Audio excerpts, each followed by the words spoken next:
Well, in this study, we have summarized and analyzed the experience of all the early phase, so phase 1 and phase 2 clinical trials that our consortium, the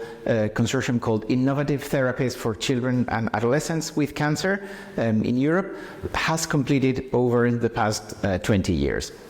In these trials, Vall has participated in many of them and has led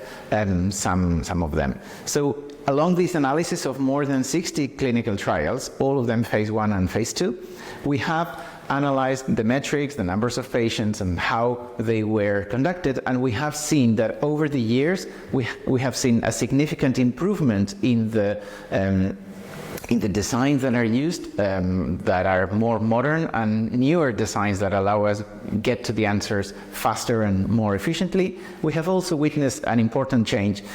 which is that now the majority of the trials are in combination, and they include targeted therapies or immune therapies or combinations of both, so that we are getting far away from single agent trials. So all of these changes are really positive, and they document all of the efforts that we have been advocating for over the previous years to make sure that there are more trials available, more patients can benefit from innovative therapies, and we are accelerate and speed up drug development for childhood cancers as rapidly as possible. But on the other hand,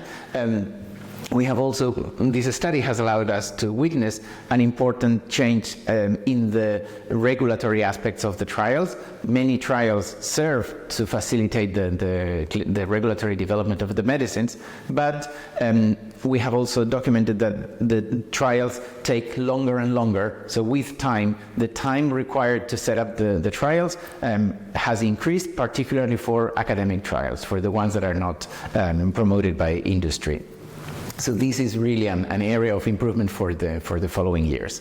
In summary, we're really happy to have done this analysis of our consortium's activity on more than 60 early phase clinical trials, documenting clear improvements in the methodology and in the innovation of the medicines that we're bringing, but highlighting these areas of improvement for the future in facilitating and speeding up drug development.